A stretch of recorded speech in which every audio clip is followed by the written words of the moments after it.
Flying, when examined, turns out to be one of the safest forms of transportation available. In fact, for every 2 million flights, there's only one fatal accident. However, there is always the chance you may be that one. And for Frederick Valentich, he was. Having been missing for 45 years, his mysterious disappearance leaves anyone to guess what happened that fateful October evening. Welcome to the world of the arcane.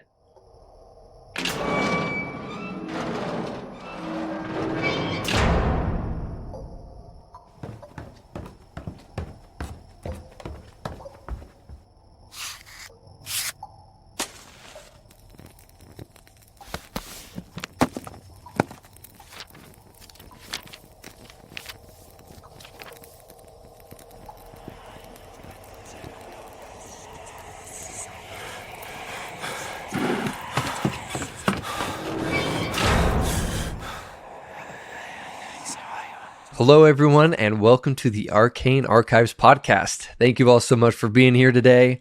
We are once again going to Australia, the land down under, to explore yet again another bizarre occurrence, this time a disappearance.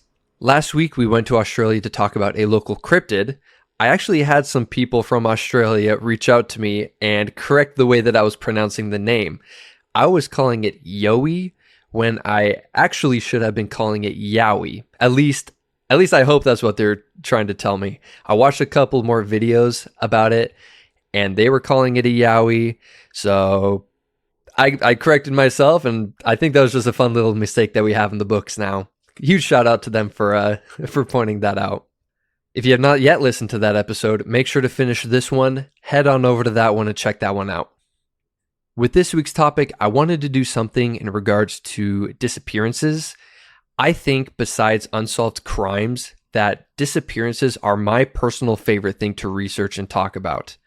There are some cases, and I'm sure we'll get into them further down the road, that I find them just so insane. And I ask myself, how is it even possible that these people go missing? I'm specifically thinking about national parks, though that's a huge thing on its own that we'll probably get into eventually. I almost talked about a different disappearance that I had just learned about recently. That one, I felt like I didn't have enough information yet, or at least enough research done. We'll get to that one eventually as well. But for now, we're sticking to the disappearance of Frederick Valentich. With that being said, let's pivot and start talking about the night of October 21st, 1978. Frederick Valentich was born June 9th, 1958.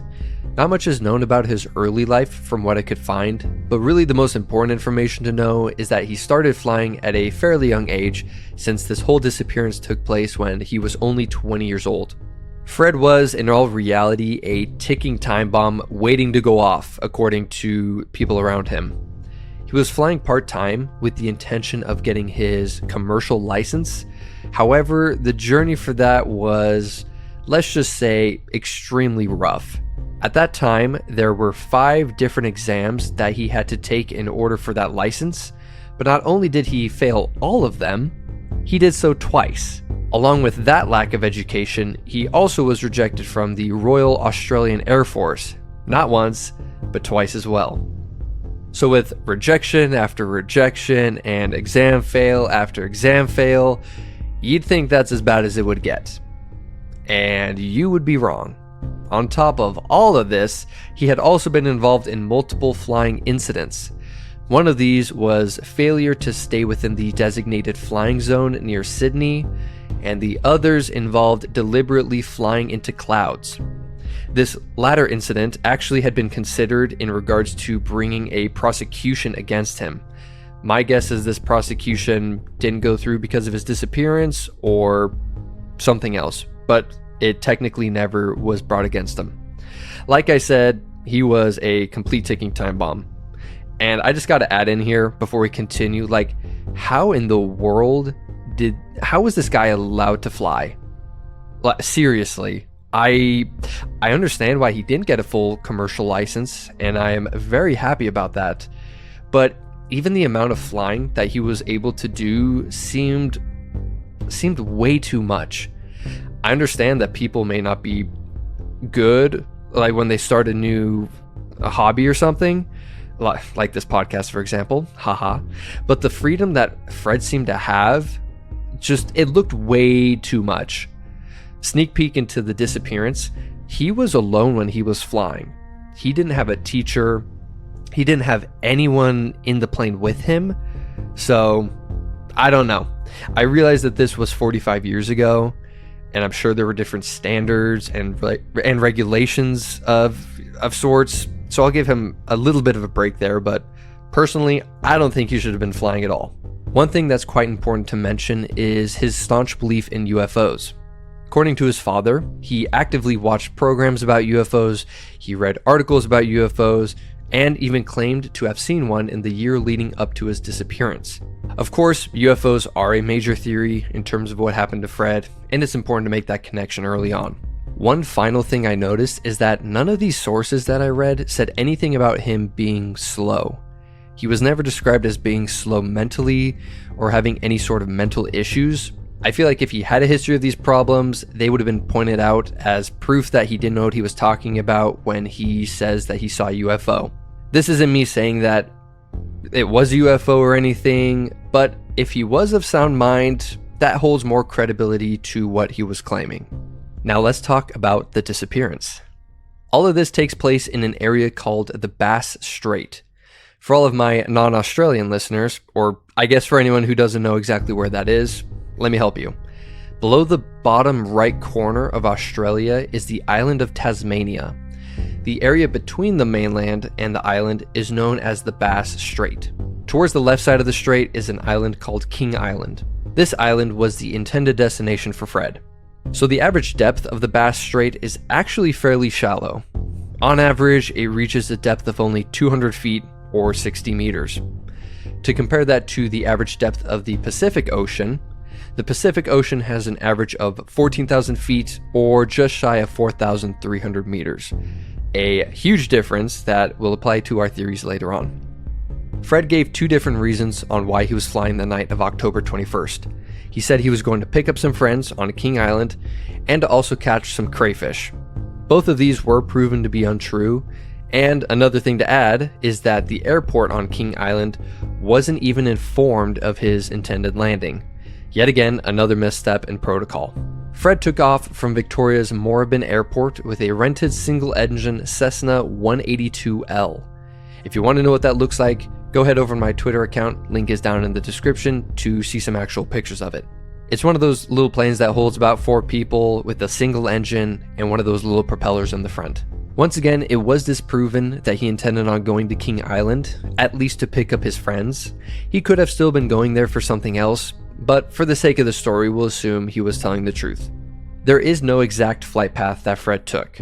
We can only see what flight experts put together based on recordings and past data, but it does appear that Fred was intending on going to that island. The flight path starts out from that airport, and for a little while he travels along the coastline. He reaches a certain point and then turns the plane into a direct path towards King Island. He continued along this path for a while until he encountered what is the supposed UFO. Immediately following this, he turns almost 180 degrees and starts heading back. It was at this time that he started talking to the air flight services about what was happening. Melbourne, this is Delta Sierra Juliet. Is there any known traffic below 5,000? No known traffic. Seems to be a large aircraft below 5,000. What type of aircraft is it? I cannot affirm. It is 4 bright. It seems to me like landing lights. This is Delta Sierra Juliet. The aircraft has just passed over me at least 1,000 feet above. Roger. And it is a large aircraft, confirm? Unknown due to the speed it's traveling. Is there any Air Force aircraft in the vicinity? No known aircraft in the vicinity. Melbourne, it's approaching now from the due east, towards me. Open mic for 2 seconds. It seems to me that he's playing some sort of game. He's flying over me 2-3 times at a time at speeds I could not identify. Roger, what is your actual level? My level is 4,500. 4500. And confirm you cannot identify the aircraft. Affirmative. Roger, stand by. Can you describe the aircraft? As it's flying past, it's a long shape. Cannot identify more than that. It has such speed. It is before me right now, Melbourne. And how large would the object be? It seems like it's stationary. What I'm doing right now is orbiting, and the thing is just orbiting on top of me also. It's got a green light and sort of metallic-like. It's all shiny on the outside. Open mic for 5 seconds. It's just vanished. Would you know what kind of aircraft I've got? It is a type of military aircraft? Confirm, the aircraft just vanished. Say again? Is the aircraft still with you? No. Now it's approaching from the southwest. The engine is rough idling. I've got it set at 23, 24, and the thing is coughing. Roger, what are your intentions? My intentions are, to go to King Island. The strange aircraft is hovering on top of me again. It is hovering, and it's not an aircraft. Open mic for 17 seconds. End of official DOT transcript. All of that conversation took a grand total of 6 minutes. During that, his flying pattern became completely abnormal. Once he had turned around and was heading back to the mainland, he started doing complete circles and presumably lowering his altitude. All of this was done after the sun had set, so not only was he messing up his instrumentation and direction, he is also doing so in complete darkness. I don't know about you guys, but this is not a situation that I would want to be in. With his communication cut off abruptly, the search and rescue for Frederick began. There were a combination of air and water teams searching the 1,000 square mile area where he supposedly crashed, but after 4 days of searching, the effort was called off with no results. Ever since that night in October, 45 years later, not a single piece of aircraft or any single piece of evidence has ever been found in regards to the disappearance of Frederick Valentich. Now, we do actually have some juicy theories to talk about. The most entertaining one, and the one we'll start out with, is, of course, aliens. Fred was a strong believer in extraterrestrial beings, and he may have ended up encountering one. The conversation I shared earlier flat out shares what he thinks he's seeing as this metallic object flying above him. There were reported sightings on the mainland coast of bizarre lights accompanying Fred's plane, and these sightings were from someone quite familiar with planes. One big factor is the fact that the Bass Strait is so extremely shallow compared to other parts of the ocean, and not a literal single piece of anything has ever been found. For a place that seems easy to find wreckage, it's interesting that they didn't find any. Another theory is that Fred simply packed up and disappeared. He could have had multiple reasons to do so, including his extremely poor flying past. Starting new would give him a clean slate in that regard, and a new life if that is something he wanted also. There is no record of him wanting to run away or anything, but this would honestly be a great way to do it. One quick theory is that he took this plane to purposefully end his life. Just like the running away theory, there is no proof to back this up, and a lot of family and friends said that this is just not something that Fred would do.